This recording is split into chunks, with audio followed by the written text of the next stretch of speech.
Hello everybody and welcome back to a new mod showcase. Today we've got, well, first off, I'm cursed by a plague again. I feel like this is the 19th mod showcase where I've actually been infected by Nurgle's blessing.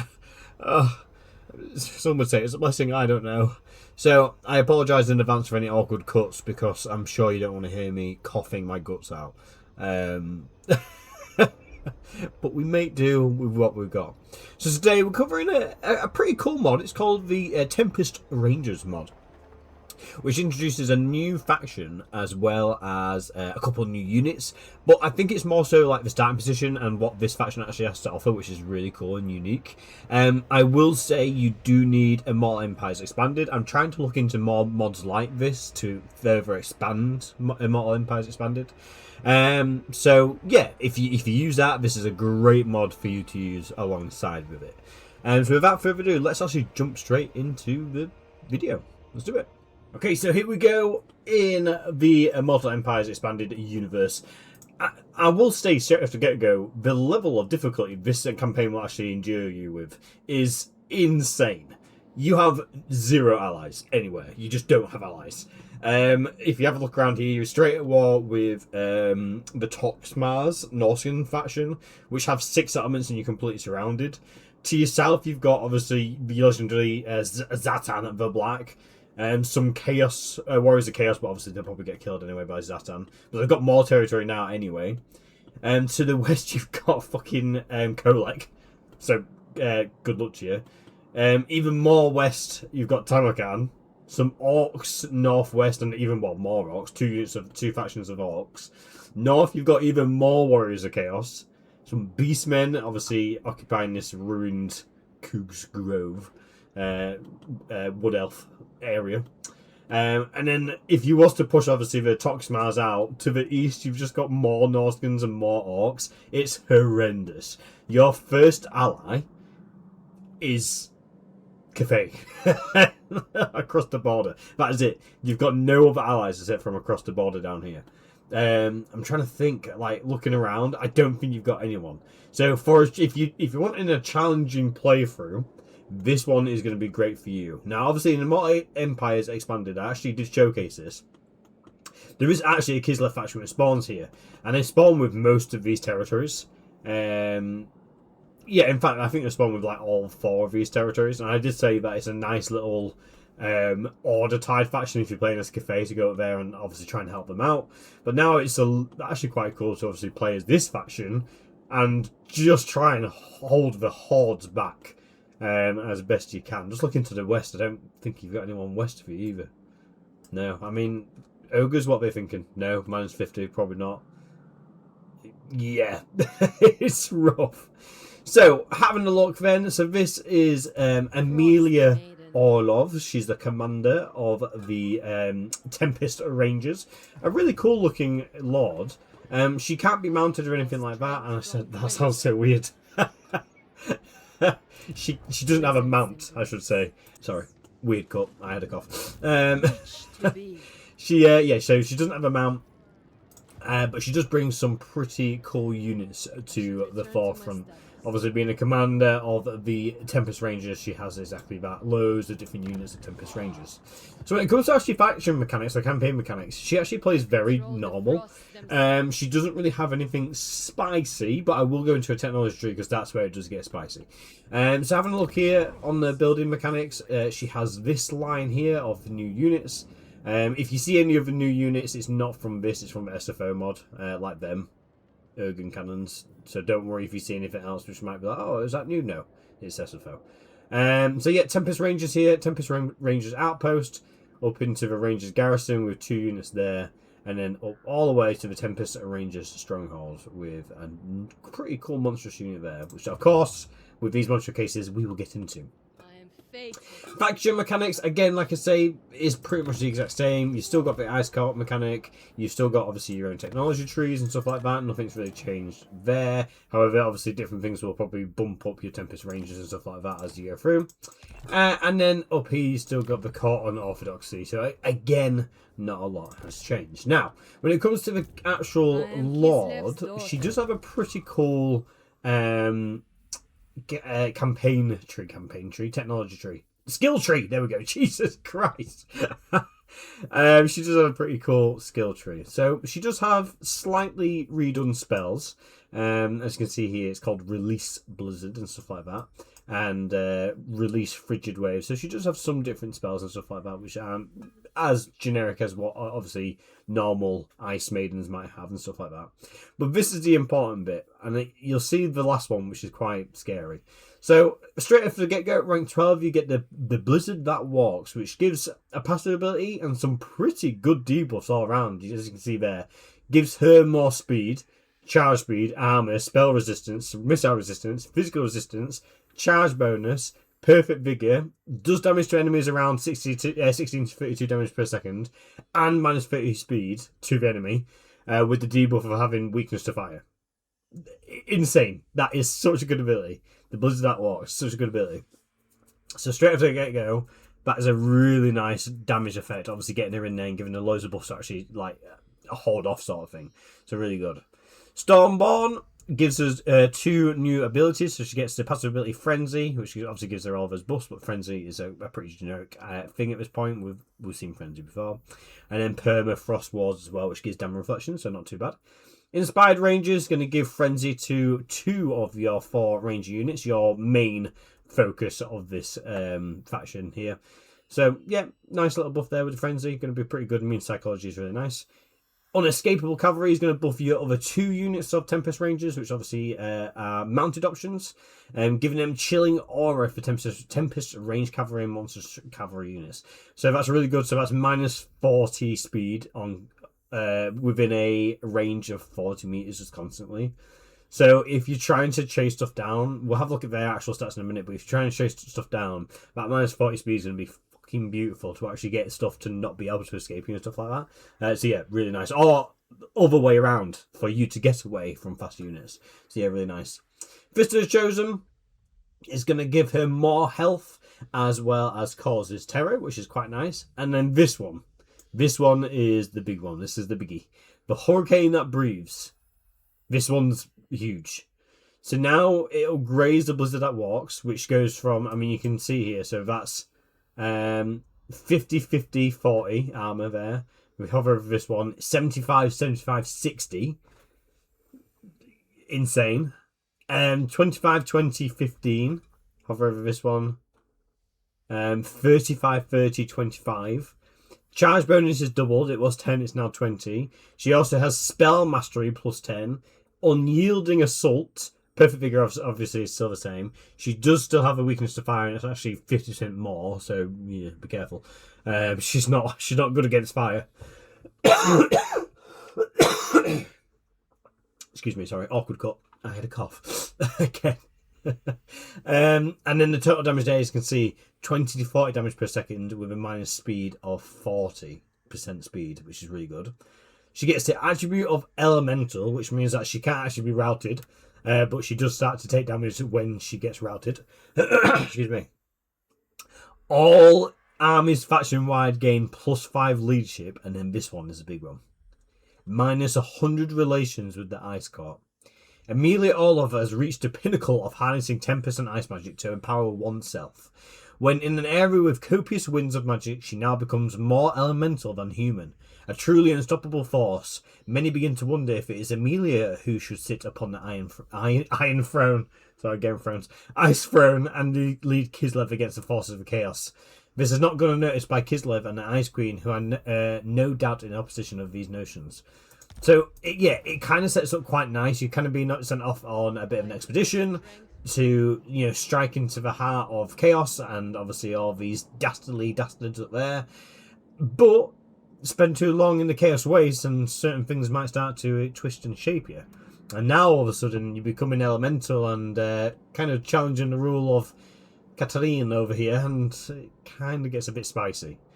So, yeah, a nice addition.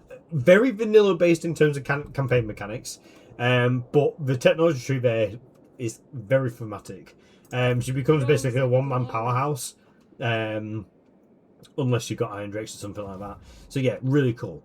With that being said, that is pretty much everything I've got to show you for the actual campaign side of things. Let's jump into the unit showcase now and show you what the units look like and what they've got to offer. Let's jump in. Okay, so here we go, the start of the unit showcase. As you can see, there's not many boys here. There's only, I think, 4 units, and then obviously Emiliya herself. So let's run through everything this mod has to offer, because what on earth was that? It's a nice little reinforcement pack here. It doesn't add a lot, but it adds a nice thematic army and a bit of like a narrative if you want to play as Emiliya herself here. So have a look at Emiliya. She's got the Tempest Ranger little lol tidbit there. Armor piercing melee, melee expert and splash attacks.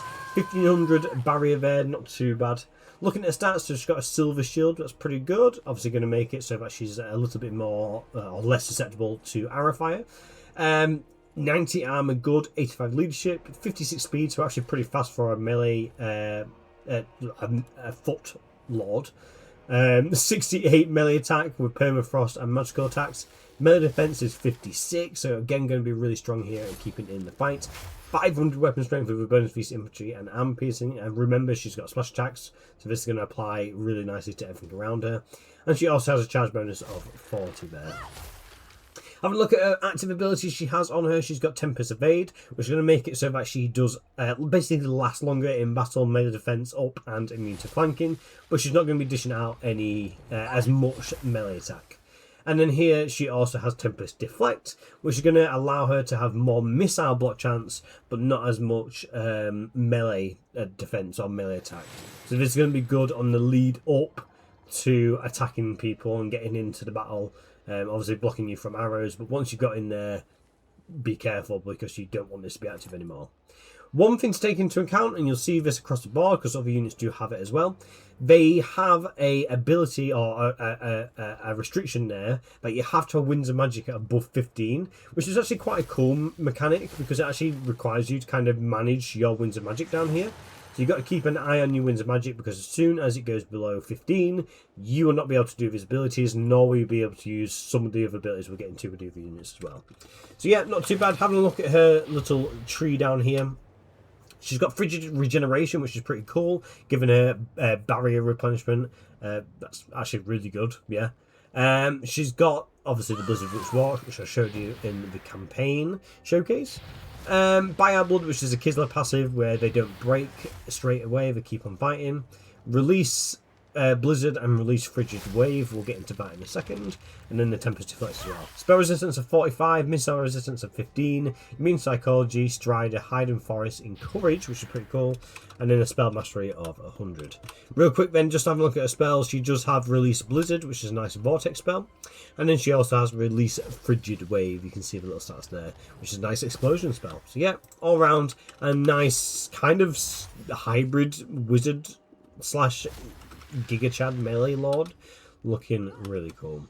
Let's go on into the units now. We'll blast through these. So straight off the get-go, we've got your normal Tempest Rangers looking absolutely glorious here. Dual wielding swords, looking really nice. Attributes, of course, everything has Tempest Ranger, but they also have armor piercing melee and anti-infantry, which is really nice. 800 barrier and an entity count of 80 tier 3. Armor 60 with shielded, leadership 80, speed 36, melee attack 44 with a frostbite and magical attacks attribute. Melee defense 42, weapon strength 45 with bonus piece infantry and armor piercing. And then charge bonus there is 25, looking lovely jubbly. They have the same ability as Emiliya. Active abilities with the same restrictions to having more than 15 Winds of Magic. On top of that, they also have spell resistance of 35, which across the board a lot of them will have really good spell resistance. Immune Psychology, Strider, Hide Forest, Spell Mastery 100%, Gale Step, so we'll get into Gale Step in a second, and of course your other normal passives like Buy Our Blood. So Gale Step gives you more speed, as well as charge speed and charge bonus, which is going to be pretty good, obviously, for then doing initial engagements. But again, needs more than 15 Winds of Magic. And then down here, they've got Gale Step Overcharge, which costs 2 Winds of Magic to do, which gives them even more speed and even more charge bonus, as well as that Vigor reduction down there. So quite a nice unit there to kind of get thrown into the fray. Moving on to the second infantry choice. Looking absolutely glorious here, loving the models. These are your Tempest Ranger Zephyrs. Zephyrs. I hope I'm saying that right. Zephyrs. Zephyr. Okay. Looking at the attributes here, they've got armor piercing melee, melee expert, and splash attack. Splash attacks being absolutely lovely, jubbly. They have a barrier count, a barrier of 1,000. Unit tier 4 with an entity count of 40, so they're a smaller unit count than obviously the normal ones, but they're a little bit more heavy hitters. Got the same active abilities as what the previous counterparts have, as well as the Gale Step Overcharge there as well for 2 Winds of Magic. Looking at the stats then, they've got 70 armor, 85 leadership, 36 speed with a shield down the armor by the way, 48 melee attack with permafrost and magical attacks, 46 melee defense, 85 weapon strength with armor piercing, and a nice charge bonus there of 30. Comparing them to the base variant, you can see there they are slightly better, a little bit more health. I think the big one there is weapon strength. They've got more weapon strength. So yeah, all around not too bad. They do also have this Icebound armor, which again relies on the Winds of Magic. But as long as it's above 15, so this is going to be like kind of the point here. You've got to try and balance it. You can use your magic by all means, but you've got to try and keep it above 15. So as long as it's above 15, this unit gets an additional 30 armor, 15 missile resistance, and 10 physical resistance as well. But they do come with a little bit more weakness to fire, which of course they do. They're made out of ice. I mean, not quite literally, but they embody ice. So fire would come naturally here. Here are the Tempest Rangers Hurricanes. As you can see, they do have a different... Oh no, I can't do it again. Different stance. Oh, that's a shame. Oh, I've been cooked. They are armor piercing melee, very fast, and they have splash attacks as well, which is lovely, jubbly. Have a look at the stats then. So they are unit tier 4 with an entity count of 24, so actually a pretty chunky unit of cavalry. 800 barrier, not too bad. 70 armor, 85 leadership, 90 speed. Again, shield on the armor. All of them have shield across the board, which is quite nice. Melee attack 44 with the permafrost and the magical attacks. Melee defense 50, so actually a cavalry unit which is going to be able to get in there and stay in there quite nicely with that melee defense being quite high. Weapon strength of 85, really good. Bonus for infantry and armor piercing, and then a charge bonus of 40. So these boys are going to be really good at chasing people down, especially with the bonus for infantry. They're going to be tearing people apart. Combined with the splash attacks, going to be tearing multiple people apart at once, so really good. Having a look at their stats then, so yeah, like I say, they do have the Lance ability, which gives them obviously buffs to the movement speed and stuff like that. They do have the Tempest Deflect, which is going to allow them to obviously block missiles a little bit better, which is going to, again, really good for them as they approach maybe artillery or archers or guns sort of thing, so yeah, really good. They do have a spell resistance of 40. They're immune to psychology. They've got Strider, which is really good, not obviously giving a shit about terrain. They'll just move wherever they want and do it as they please. And of course the Icebound armor there, which is going to give them nice buffs all around, minus the fire, the weakness to fire. So yeah, really cool. Really, I love these models. I really do feel like the blue nicely compensates the steel / iron attire they've got on, especially with the horse here as well. Like the straps are all nice and blue, and then obviously the more irony, steely look of the actual horse armor, and the ice shards coming out as well. Looks pretty cool. So yeah, really nice. And then moving on to the last unit, I will show you them and then move away because they are quite loud, so it's quite distracting to actually talk about them when they're roaring at each other.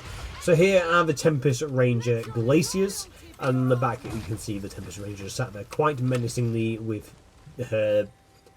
Well, I mean, from this angle it looks like an ice sword, but then from this angle it just looks normal. Anyway, move a little bit further away then, because they're loud as shit. Have a look at the stats then. So they are armor piercing melee. They've got anti-infantry and splash attacks. One thing to take into account here is not a lot of anti-large. So definitely want to still be using your other Kislev units to account for that. But a really nice, heavy hitting little reinforcement pack here. So really good. And unit tier 5 with entity count of 4, barrier 1000, so quite nice barrier. Again, across the board, everyone has got barrier. Armor 90 with the shield, 85 leadership, 75 speed, melee attack 50, which is good, and melee defense 50, which is really good. They do have permafrost and magic attacks on their melee. Weapon strength 300, which combined with splash attacks is going to make them such heavy hitters when actually getting into battle. Bonus for infantry then, armor piercing as well, is going to tear infantry units apart. Charge bonus of 70, and that speed is 75. They're actually going to be pretty fast and fucking heavy hitters as well. So yeah, really nice there. Looking at their abilities down here, they've got the Tempest Deflect, which again is going to be beneficial for you to take less range damage as you actually approach the enemy, but again relies on the winds of magic. And then down here you can see on their abilities they've got Cause Terror. Terror, right? Yeah. Causes terror. They've got the Siege Attacker attribute, which is good because you can attack cities without obviously having siege equipment. Spell resistance 40, missile resistance 25, immune to psychology. Strider, again, obviously not giving a shit about the terrain. Hide in forest, which is actually quite funny for these boys. The fact they can hide in forest. These are going to be menacing as shit as they come barrowing out the fucking forest. Sure. And then, of course, the By Our Blood and Icebound Armor. Again, so every single unit here relies on being stronger by you kind of making sure that your winds and magic is above 15%. 15%, sorry, above 15. If you can balance it, all your units will perform better. If you can't, you'll lose all those bonuses, as well as like active abilities and stuff like that. Like these. You can't use this on Emiliya if she doesn't have 15. But then this costs 24 to do. So, and that costs 8. So you've really got to try and manage your winds and magic, which is quite cool in retrospect. You might get to a situation where to win a battle you might have to just throw all your magic into something. There's a massive blob and this is it. I've got enough to do one vortex, and it'll wipe them out, but it'll obviously bring me down to like 3 winds of magic. Do I do it? Do I not? It might be beneficial, obviously, to do it. So it's going to be quite interesting for you to do. It's already a pretty challenging campaign because you've got no allies. You've got to rely purely on the Kislevian spirit to carry you through to victory. Also, for the Bretonians, I always use them as the attacking army. The French need to be exterminated. Oui, oui. Anyway, with that being said, I hope you have enjoyed this. As ever, the mods will be in the description below. I will link the Immortal Empires Expanded mod because you do need that for it to work. If you have enjoyed this mod showcase, please do leave me a like. Subscribe if you haven't already. I'm doing really good actually on subscribers right now, so please do join us. I will be live streaming hopefully this weekend, and I might even have another naughty mod showcase come out at some point over the weekend as well. So with that being said, I hope you have a good rest of your day, and I hopefully will catch you in the next one. Bye.